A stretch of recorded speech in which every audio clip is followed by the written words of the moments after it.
భారతిరెడ్డి గారికి సంబంధించి, అలాగే జగన్మోహన్ రెడ్డి గారి కూతురికి సంబంధించి, ఆయన కుటుంబానికి సంబంధించి, టీడీపీకి సంబంధించిన ఒక వ్యక్తి చేసినటువంటి వ్యాఖ్యలు ఇప్పుడు రాష్ట్ర వ్యాప్తంగా దుమారంగా మారుతున్నాయి. అతను భారతిరెడ్డి గారిని కించపరిచే విధంగా, అలాగే జగన్మోహన్ రెడ్డి గారిని ఆయన కుటుంబానికి సంబంధించి వాడినటువంటి పదజాలం కావచ్చు, అలాగే టీడీపీకి సంబంధించినటువంటి సోషల్ మీడియాలో ఆ వీడియోలను ప్రచారం చేయడం కావచ్చు, ఇవన్నీ కూడా పెద్ద ఎత్తున విమర్శలు ఎత్తు వస్తున్నాయి. అయితే మహిళలకు సంబంధించిన భద్రత మీద కావచ్చు, ఏ రాజకీయ పార్టీ అయినప్పటికీ కూడా మహిళల్ని ఇలా మాట్లాడడం సరైనది కాదు అంటూ కూడా అందరూ కూడా ఖండిస్తూ వస్తున్నారు. ఈపీ రాజకీయాల గురించి, అలాగే దేశ రాజకీయాల గురించి ఈరోజు ఇంటర్వ్యూలో మాట్లాడదాం. ఇంటర్వ్యూలో నాతో పాటు పార్టిసిపేట్ చేస్తున్నారు పొలిటికల్ అనలిస్ట్ పురుషోత్తం రెడ్డి గారు. పురుషోత్తం రెడ్డి గారు నమస్తే. నమస్తే అశోక్ గారు. ఒక పాయింట్, ఈరోజు మాజీ ముఖ్యమంత్రి జగన్మోహన్ రెడ్డి గారి భార్యకు సంబంధించి, ఆయన పిల్లలకు సంబంధించి, ఆయనకి సంబంధించి, ఆయన కుటుంబానికి సంబంధించి, టీడీపీకి సంబంధించిన కొంతమంది కార్యకర్తలు అంటారా, లేదంటే వాళ్ళు టీడీపీకి సంబంధించిన మెంబర్లు అంటారా, ఎవరో కానీ వాళ్ళు చేసినటువంటి వ్యాఖ్యలు కావచ్చు, ఆ వ్యాఖ్యలు చేసిన దాన్ని ఖండించకుండా ఇంకా ఆ సోషల్ మీడియా ప్లాట్ఫామ్స్లో, టీడీపీకి సంబంధించిన సోషల్ మీడియా ప్లాట్ఫామ్స్లో వాటిని షేర్ చేస్తూ, వాటిని ప్రమోట్ చేస్తూ చేసినటువంటి వ్యాఖ్యలు కావచ్చు. ఎలా చూడాలి? నిజంగానే గతంలో కూడా చంద్రబాబు నాయుడు గారికి సంబంధించి, ఆయన కుటుంబాలకు సంబంధించి, ఆయన భార్యను హేళనలు చేశామని చెప్పేసి మనమే చాలాసార్లు ఖండించాం, మనమే చాలాసార్లు మాట్లాడాము. కానీ ఇంత నీచానికి దిగజారి, ఇంతకంటే డిమోరలైజ్గా చేసి ఒక మహిళకి సంబంధించి మాట్లాడటము, దట్టు కూడా అంటే సమాజంలో సామాన్య వ్యక్తులకే భద్రత ఉండదని మనం అనుకుంటాము. కానీ ఇప్పుడున్నటువంటి సిచ్యువేషన్లో ఒక మాజీ ముఖ్యమంత్రిగా పనిచేసినటువంటి వ్యక్తికి, అంత పెద్ద కేడర్ స్థాయి కలిగినటువంటి ఒక మహిళకి సంబంధించి చేసినటువంటి వ్యాఖ్యలు కావచ్చు, ఆ తరహా మాటలు కావచ్చు, ఎలా చూడాలి? వైఎస్ భారతి గారికి సంబంధించి ఆ వ్యక్తి ఎవరో ఉన్నాడో తెలుగుదేశం పార్టీ సస్పెండ్ చేసింది మరియు అరెస్ట్ కూడా చేసినట్టున్నారు. ఆ వ్యక్తి చేసిన వ్యాఖ్యలు అత్యంత అభ్యంతరకరం, జుగుప్సాకరమైన విషయం. ఇది తీవ్రంగా ఖండించాల్సిన విషయం. ప్రైమరీగా ఆ వ్యక్తిని తెలుగుదేశం నుంచి సస్పెండ్ చేయడం, అరెస్ట్ చేయడం వరకు స్వాగతించాల్సిన అంశం. అయితే ఆ వ్యక్తి చేసిన వ్యక్తులు ఎందుకు చేస్తున్నాడు, ఆయనే కాదు ఇట్లాంటి వాళ్ళు ఎందుకు చేస్తున్నారు, దానికి కొంతమంది ఎందుకు ఎంకరేజ్ చేస్తున్నారు, దీంతో భారతి గారిని నిజంగా డిగ్రేడ్ చేయగలరా మీరు అని రెండు చూసినప్పుడు, మొదటి అంశం ఎందుకు చేస్తున్నారు భారతి గారిని, సంబంధం లేని వ్యక్తి కదా, ఆమె ఏం డైరెక్ట్ పాలిటిక్స్ లో లేదు, ఎందుకు చేస్తున్నారంటే వాళ్ళకి ఒక వ్యూహం ఉంది. ఆ వ్యూహం ఏంటంటే జగన్మోహన్ రెడ్డి గారిని నేను చాలా సందర్భాల్లో ఇంతకు ముందు చెప్పినట్టు అవినీతి పరుడు అన్నాం, దుర్మార్గుడు అన్నాం, రాష్ట్రాన్ని ధ్వంసం చేసేసినాడు అన్నాం, చాలా చెప్పినాం. ఇంక ఏమి చెప్పకూడదు అవన్నీ చెప్పేసినాం జగన్మోహన్ రెడ్డికి. అలాంటి వ్యక్తి ఇన్ని చెప్పినా కూడా 40% ఓట్లు ఆయన కేసీఆర్, తేడా వస్తే మళ్ళీ ముఖ్యమంత్రిగా కనిపిస్తున్నాడు. ఇంకేం చేయాలి? ఇంకో చివరి రాష్ట్రంగా వైఎస్ భారతి గారు ఆయన సతీమణిని ముందుకు లాక్కొచ్చి, ఒక మాటలో చెప్పాలంటే వైఎస్ భారతి గారి భుజం మీద తుపాకు పెట్టి జగన్ గారిని కాల్చాలనుకుంటారు. అంటే జగన్ గారిని డైరెక్ట్ గా ఎదుర్కోలేకుండా భార్యని ముందు పెట్టి ఆమెను క్యారెక్టర్ అసెస్ చేసి, ఆయన భార్య అలాంటిదని చెప్పి ఆయన మానసికంగా తీసే ప్రయత్నం చేసే ఒక ఎత్తుగడగా నాకు అనిపిస్తుంది. ఎందుకంటే ఆమెకి ఏమి సంబంధం, ఆమె డైరెక్ట్ రాజకీయాల్లో లేదు. ఆమె పని ఆమె కుటుంబ వ్యాపారాలు, కుటుంబం, పిల్లలు, సాక్షి లాంటి సంస్థలు ఆమె బాగా చూసుకుంటూ తన హస్బెండ్ కి ఒక రకంగా ఈ పనులేమి నీకు లేకుండా చేయడం ద్వారా ఫ్రీగా ఆయన రాజకీయాల్లో ఫుల్ టైం కేటాయిస్తున్నాడు. ఆమె డైరెక్ట్ రాజకీయాల్లోకి లేదు. లేని రాజకీయాల వ్యక్తిగత జీవితంలో ప్రవేశించి ఎట్లా పడితే అట్లా మాట్లాడు, ఆ అర్థం పర్థం లేని ఆర్గ్యుమెంట్లు మీకు నోటికి ఏదో వస్తే అది మాట్లాడడం ద్వారా మానసికంగా జగన్మోహన్ రెడ్డి గారిని కృంగదీయాలి. ఈ క్రమంలో జగన్మోహన్ రెడ్డి గారి ద్వారా ఏమైనా తప్పులు చేయించాలి. మనిషి అన్న తర్వాత ఎవరైనా సరే భార్య, పిల్లలు, అమ్మ, నాన్న విషయంకి వచ్చేసరికి భావోద్వేగానికి గురవుతారు. ఎంత కఠినాత్ముడైనా, ఎంత పవర్ఫుల్ ఎక్కిన చూసాం కదా చంద్రబాబు నాయుడు గారు, అంత పర్సనాలిటీ కూడా బాధపడ్డాడు.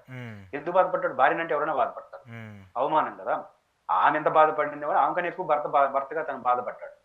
అదే పరిస్థితి ఎవరికైనా ఉంటుంది. కాబట్టి అట్లాంటి కుంగిపోతారా జగన్ అని ఒక చీప్ టాక్టిక్స్ ఏమన్నా ఎత్తుగడగా తీసుకుంటున్నారా ఈ బ్యాచ్, నాకు అర్థం కావట్లేదు.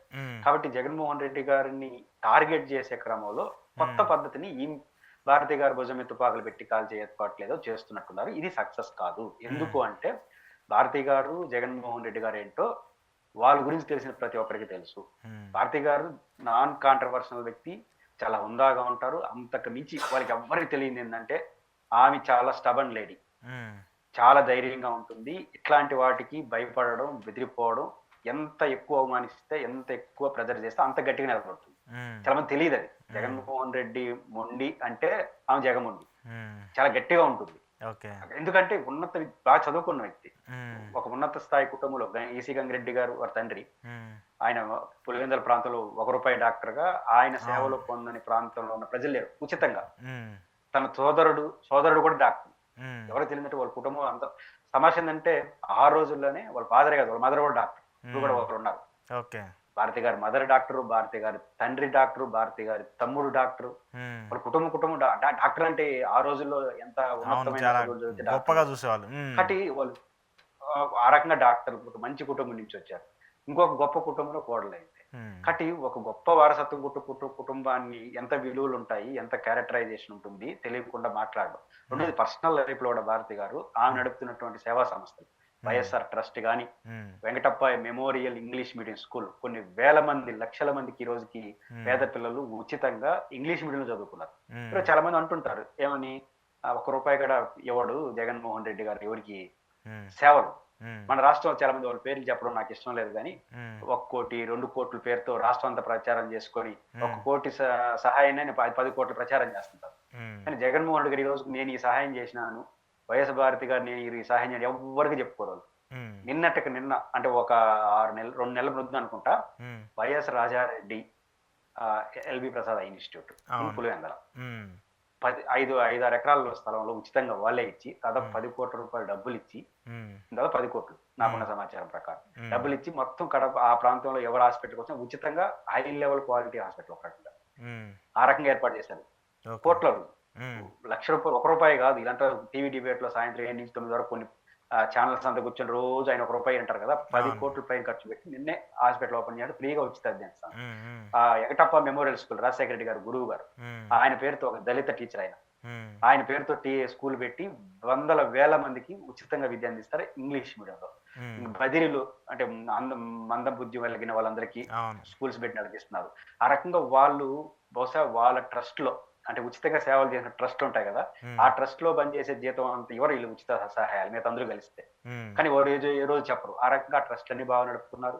ప్రజా సేవ ఇవన్నీ ఇప్పుడు చూడండి ఎప్పుడు భారతి గారు పులివెందుల నియోజకవర్గంలో ఎప్పుడు జగన్ గారు ఓట్లాడరు. నామినేషన్ చేసి వెళ్ళిపోతాడు. హ్మ్. చాలా మంది ఏమనుకుంటారు రాష్ట్రం అంతా తిరగడానికని. కానీ భారతి గారి సహాయ సహకారాలు ఎక్కువ ఉండడం వల్ల ఏ ఇంటికి పోయినా మాకు వారి యొక్క ట్రస్ట్ ద్వారా సహాయం పొందినోళ్ళు ఉంటారు.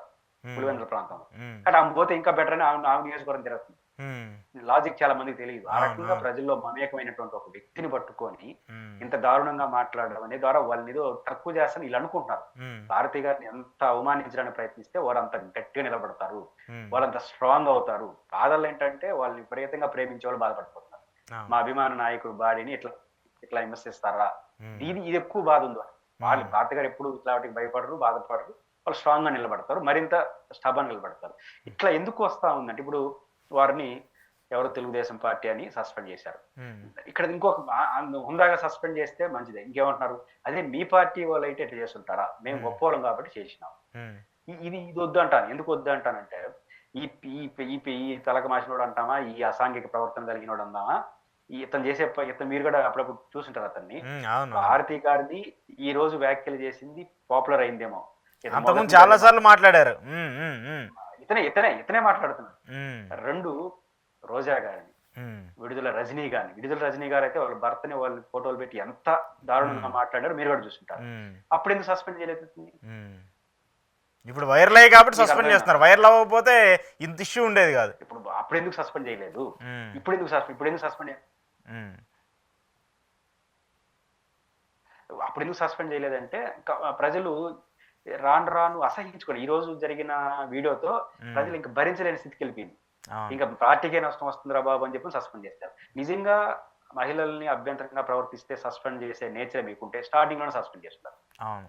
అసలు కానీ ఖండించాలి కదా ముందు ఆపినారు వాటిని. ఆపినారంటే సస్పెండ్ పక్కన పెడితే ఆ ఛానల్స్‌ను ఇప్పుడు మీరు గతంలో కూడా మనం చూస్తూ వచ్చాము. కొన్ని యూట్యూబ్ ఛానల్స్ సంబంధించి ఇలా మాట్లాడుతున్నారు. మమ్మల్ని కించపరిచే విధంగా మాట్లాడుతున్నారు. మా పరిపాలన డీగ్రేడ్ చేసే విధంగా మాట్లాడుతున్నారని చెప్పేసి వాళ్ళకి నోటీసులు ఇచ్చి వాళ్ళ పేర్లు పెట్టేసి మాట్లాడేటువంటి ప్రభుత్వము ఒక మాజీ ముఖ్యమంత్రికి సంబంధించి ఆయన భార్య మీద ఈ రకంగా ఆరోపణలు చేస్తుంటే ఆ ఛానళ్ళన్నింటినీ కనీసం వాళ్ళని కంట్రోల్ చేయాలి కదా! మీరు ఇలా చేయకూడదు ఇది తప్పని చెప్పేసి మాట్లాడాలి. ఇంకా కొంతమంది సీమరాజా లాంటి వ్యక్తి జబర్దస్త్‌కి సంబంధించిన ఆర్‌పీ అనేటువంటి వ్యక్తి వీళ్ళందరూ ఇంకా అంతకు మించి పరిమితులు మించి మాట్లాడటము, వాళ్ళ మీద వీడియోలు చేయటము, అంతకు మించి మాట్లాడటం కూడా మనం చూస్తున్నాం కదా! ఇంకా ఇంకా ఇంకా ఇద్దరో, ముగ్గురో, నలుగురో మనకు తెలిసినోళ్ళున్నారు. వాళ్ళ పేర్లు చెప్పడం మన స్థాయికి దిగజారినట్టు అవుతుంది. నేను పేర్లు చెప్పదలుచుకోలా. ఓకే. అంటే వాళ్ళ హ్మ్. పేర్లు చెప్పడం అంత దరిద్రం ఇంకోటి లేదు. అంత నీచానికి మాట్లాడుతున్నారు. ఒక వ్యక్తి అయితే డైరెక్ట్ గా దుర్మార్గంగా శ్రీవారి లడ్డుల్లో రోజా పువ్వు కలిపినాడని మాట్లాడినాడు. ఇప్పటికీ అతను మాట్లాడుతున్నాడు. కనీసం కేసు లేదే, అరెస్ట్ లేదే, ఎందుకు ఇలా మాట్లాడుతున్నారు? ఈ రోజు ప్రభుత్వం ముఖ్యమంత్రి గారు ఎవరో చెప్పాల్సిన అవసరం లేదు. వాళ్ళు చెప్తారని నేను అనుకోవట్లేదు. చంద్రబాబు నాయుడు గారు, లోకేష్ గారు ఈ తలకు మాసిన వాళ్ళకి ఫోన్ చేసి నువ్వు ఇట్లా మాట్లాడరని చెప్పరు. చెప్తారని అనుకోను. పాయింట్ ఏంటంటే వాళ్ళు ఉపేక్షించడమే వాళ్ళకి ఉన్న ధైర్యం. వాళ్ళపైన యాక్షన్ తీసుకోకపోవడమే వాళ్ళకు ఉన్నటువంటి భరోసా. అంతే తప్ప ఆ స్థాయి వాళ్ళు ఎవరు చెప్పరు. కాబట్టి ఇప్పుడు ప్రభుత్వం ఆలోచించాల్సింది చేశారు, గట్టిగా నిలబడాలి. ఆ ఛానల్ వాళ్ళు ఇతరులకు అందరిపైన ఇదే రకమైన యాక్షన్ తీసుకుంటుంది. ఈ రోజు ఎందుకు యాక్షన్ తీసుకున్నారంటే సమాజం దాన్ని భరించలేని స్థితికి వెళ్ళిపోయింది.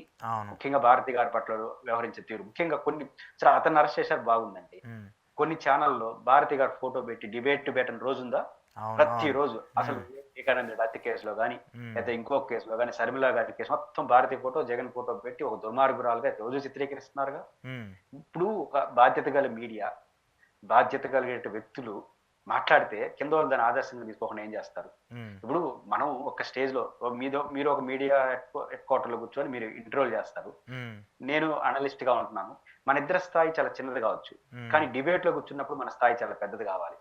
ఎందుకంటే వేలాది మంది, లక్షలాది మంది మనం చూస్తారు. చూడకపోతే మన ఇద్దరం కూడా చిన్నవాళ్ళే. చూసినప్పుడు వాళ్ళు మనం వింటారు. అందుకని మనది చిన్న ఛానల్, కానీ పెద్ద ఛానల్ అనుకునే వాళ్ళు, శాటిలైట్ ఛానల్ అనుకునే వాళ్ళు రోజు డిబేట్లు పెట్టి 7 నుంచి 10 వరకు భారతీయ గారిని ఒక దుర్మార్గాలుగా ఇట్లా విచక్షణ లేకుండా మాట్లాడిస్తూ వాళ్ళు కూర్చొని ఇంటర్వ్యూ చేస్తా, ఎవరైతే ఈ అసాంఘిక ప్రవర్తన వీళ్ళందరూ ఇంటర్వ్యూ చేశారు ఆ ఛానల్ పెద్ద మనుషులు అన్నట్టు ఇంటర్వ్యూ చేసి ఒక సర్టిఫికేట్ ఇస్తున్నారు. కాబట్టి ఇట్లాంటి వాళ్ళందరూ ప్రేరేపిత వ్యాఖ్యల వల్ల మనం భారతి గారును జగన్ తిడితే మనం కొంచెం గౌరవిస్తారేమో అని తప్పుడు మార్గాలు నడిచారు. కానీ ఇప్పటికైనా ఇతని పైన ఎట్లా చర్య తీసుకున్నారు, ఎవరైనా బ్రాహ్మణి గారిని అన్నా, లోకేష్ గారి సతీమణి గారిని అన్నా, భువనేశ్వర్ గారిని అన్నా, ఎవరిని అడిగినా, మహిళలు ఎవరు మాట్లాడినా, మహిళలు కాదు తన పరిధి దాటి చట్టాన్ని ఉల్లంఘించి అసభ్య ప్రవర్తన చేస్తారు అందరిపైన కేసులు పెట్టే పద్ధతిలో కానీ వెళ్ళగలిగితే ప్రభుత్వానికి మంచిది. లేకపోతే ప్రభుత్వం మెడ చుట్టుకుంటుంది.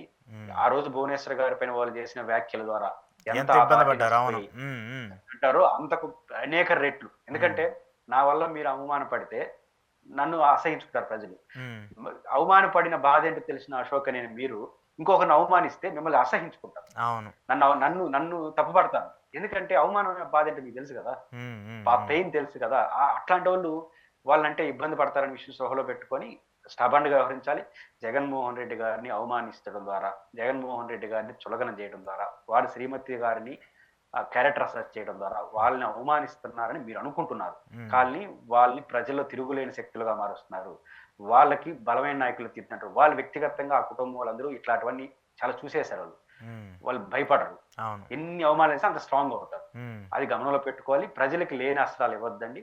ఈ ప్రభుత్వం ఈ 10 నెలల్లో ఏమైనా తెచ్చుకునిందంటే వాళ్ళని అనవసరంగా తిట్టి లేనిపోని విమర్శలు ఇచ్చి వాళ్ళు పెద్దోళ్ళు చేసి వాళ్ళు పెద్ద స్థాయికి తీసుకెళ్లే ప్రయత్నం చేసుకొస్తున్నారు. కాబట్టి దీన్ని దృష్టిలో పెట్టుకొని వైసీపీని మీరు పెంచదలుచుకుంటే ఇట్లా చేయండి. ఇట్లా చేస్తుంటే కొంచెం పెరుగుతుంది తప్ప తరగదు. కాబట్టి ఇట్లాంటి కేసుల విషయంలో జాగ్రత్తగా ఉండాలి. భారతి గారి విషయంలో వాళ్ళు చేస్తున్న చాలా అభ్యంతరం. ఖచ్చితంగా భారతి గారి విషయంలో ఈ రోజు రాష్ట్రంలో చాలా మంది స్పందించారు. ఆ విషయంలో అభినందించాలి. వారికి అండగా నిలబడిన తీరు, వాళ్ళ భారతి గారికి అండ అంటే మహిళలకు అండ ఇవ్వడం. ఎందుకంటే మహిళ పట్ల అట్లా మాట్లాడాడు కాబట్టి ఖచ్చితంగా దీన్ని ఖండించాల్సిన విషయం. ప్రభుత్వం అరెస్ట్ చేసినందుకు అభినందనలు. అదే సందర్భంలో నిజాయితీగా ఉండండి, భవిష్యత్తులో కూడా ఇట్లే ఉండాలి. అంటే ఇది ఒక్కదానికే వర్తించకుండా అన్నిటికీ వర్తించాలి. వాళ్ళకి సంబంధించిన మీడియా ఛానల్స్ కావచ్చు, కొన్ని పత్రికలు కావచ్చు, వార్తలు రాసేటప్పుడు, వార్తలు వేసేటప్పుడు ఏది నిజం ఏది అబద్ధం అనేది కూడా వాళ్ళు ఒకసారి రీచెక్ చేసుకుంటే ఇంకా బాగుంటది. రీచెక్ చేసుకోవాలంటే హెచ్చరికే ప్రభుత్వం కేసులు పెట్టాల్సిందే. ఈ రోజు విలేకరుల మీద కేసులు పెట్టట్లేదా? పెడుతున్నారు కదా, మాలాంటి వాళ్ళందరి మీద ఇష్టం వచ్చిన డిబేట్లు పెట్టి రోజు భారతి గారి ఫోటో పెట్టి, సంబంధం లేని వ్యక్తి ఫోటో పెట్టి, భారతి గారి ఫోటో లేని డిస్కషన్ ఏ రోజు ఉండదు ఏదో ఒక ఛానల్లో. ఫోటో పెడతా రాజకీయ నాయకులు కాదు. ఒకటి ఏంటంటే ఆమెని ఎందుకు అంటే ఆమె ఇరిటేట్ అవుతున్నారు. ఆమె ఎన్ని తిట్టిన రియాక్ట్ కాదు కదా, కనీసం స్పందించదు, మాట్లాడదు అనేది చాలా మంది అనుకుంటున్నారు. ఆమె అన్ని వింటుంది, అన్ని చూస్తుంది, కావాలని నన్ను ఇరిటేట్ చేయడం ద్వారా, నన్ను అవమానించడం ద్వారా తన భర్త ఏదైతే రాజకీయాల్లో సీరియస్ ఉన్నారో డిస్టర్బ్ చేయాలనుకుంటున్నారు. అందుకు నేను అవకాశం ఇవ్వకూడదని చాలా నర్మగర్భంగా గట్టిగా నిలబెట్టుకొని ఎక్కడికక్కడికి తను బాధపడుతూనే ధైర్యం నిలబడతాను. ఆమె ఎక్కడ స్పందించకపోయేసరికి ఇంకొంచెం బాధ వెళ్ళి ఆమె స్పందిస్తే బాగుంటుంది, ఆమె ఎట్టు చెప్పినా ఏమి స్పందించుకున్నైతే దిగజారుడు వ్యాఖ్యలు చేస్తాను. దీనికి కాదు దేనికి ఆమె స్పందించదు. స్పందించాల్సిన సమయంలో ఖచ్చితంగా స్పందిస్తుంది. ఆమె స్పందించిన తర్వాత వాళ్ళ పరిస్థితి ఏమవుతుందో మళ్ళీ చూస్తారు. Right sir, thank you sir, thank you very much me time ఇచ్చినందుకు. ఇది పురుషోత్తం రెడ్డి గారితో ఈరోజు స్పెషల్ ఇంటర్వ్యూ. చూస్తూనే ఉండండి ప్రజాచైతన్యం.